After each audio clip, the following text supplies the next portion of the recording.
que se encontraba, hinchada y en evidente descomposición, hablaba de que llevaba allí varios días, soportando el implacable calor santiaguero. El impacto fue inmediato.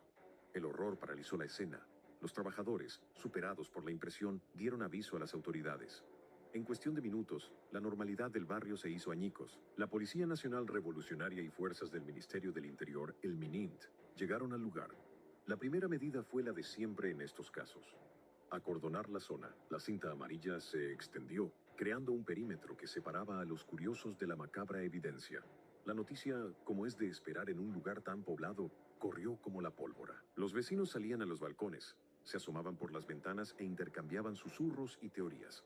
La presencia policial confirmaba que no era un simple rumor. El periodista independiente Josmani Mayeta Labrada fue uno de los primeros en reportar el fuerte despliegue policial, y las redes sociales se inundaron de comentarios y testimonios de quienes vivían cerca. Algunos confirmaban la ubicación exacta, cerca de un lugar conocido como La Chopin. Otros, como una vecina llamada Jugnis Ladies Melanis Argüelles Ortiz, añadieron un dato que elevó la tensión. En el mismo reparto, llevaban 5 días buscando a un vecino que estaba desaparecido. La alarma se disparó. ¿Podría esa cabeza pertenecerle? Mientras la policía científica comenzaba su trabajo en el contenedor, analizando cada detalle, la investigación se ponía en marcha. La primera pregunta era obvia y escalofriante. Si aquí está la cabeza, ¿dónde está el resto del cuerpo? El perfil oficialista en redes sociales, Héroes del Moncada, calificó el suceso como grave y confirmó que las fuerzas del MININT estaban investigando. Pero, como es costumbre, no ofrecieron más detalles. Este silencio oficial contrastaba con el hervidero de información que circulaba entre la gente. Se hablaba de la víctima desaparecida, un hombre mayor llamado Ángel Luis Mercanteti, de 74 años. La descripción de la cabeza encontrada, aunque deformada por la descomposición, parecía corresponder a la de un hombre. La sospecha de que ambos hechos estaban conectados era cada vez más fuerte. La policía, aunque hermética con la prensa y el público, trabajaba contra el reloj. Un crimen de esta naturaleza, con un cuerpo desmembrado, sugiere una de dos cosas: un intento desesperado por ocultar la identidad de la víctima y dificultar la investigación, o un acto de saña y furia desmedida. La respuesta no tardaría en llegar. La investigación avanzó rápidamente, probablemente siguiendo la pista del hombre desaparecido. Los agentes se centraron en los lugares que Ángel Luis Mercantetti solía frecuentar. Los testimonios de los vecinos fueron clave. Varios aseguraron que Mercantetti visitaba con frecuencia un apartamento específico en la zona, en un tercer piso. Fue allí donde la policía encontró el epicentro del horror. Durante la noche de ese mismo 26 de agosto, los investigadores entraron en la vivienda y lo que hallaron confirmó las peores sospechas. Dentro del apartamento se encontraron otras partes del cuerpo. La escena era dantesca.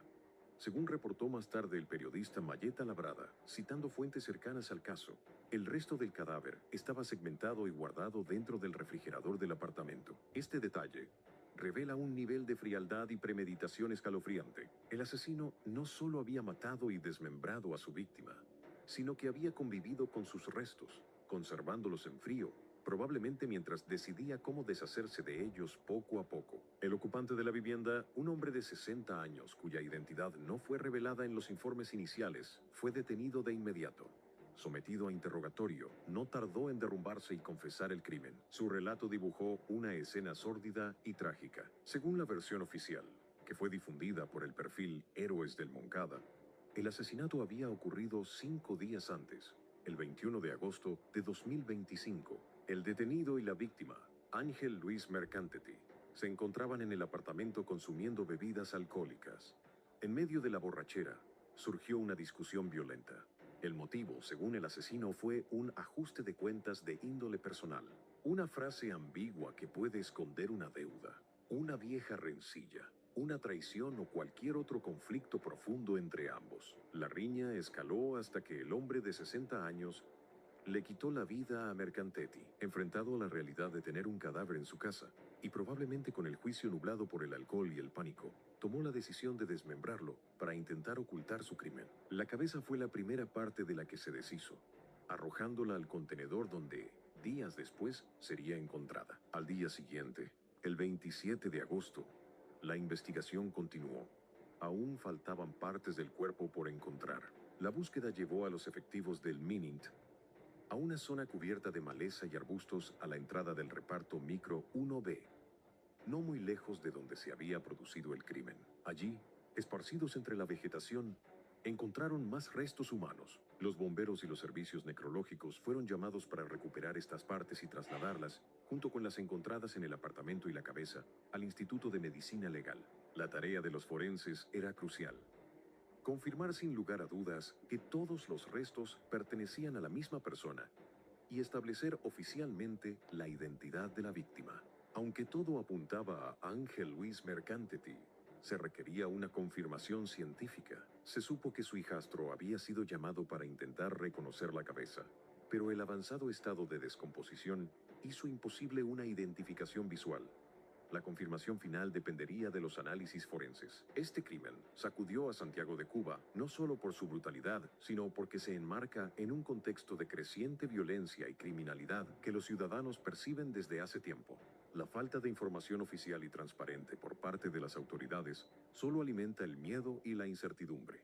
Un residente del reparto lo expresó claramente en una declaración recogida por Mayeta: "Lo único que sabemos es que estaba allí en el monte. Nunca dicen nada. Uno se entera por los comentarios y no por las autoridades". Esta frase resume el sentir de muchos cubanos que viven en una dualidad informativa. Por un lado, el silencio y la narrativa controlada del Estado. Por otro, el torrente de información, a veces no verificada, pero a menudo certera, que fluye a través de las redes sociales y el periodismo independiente. Este caso no fue una excepción.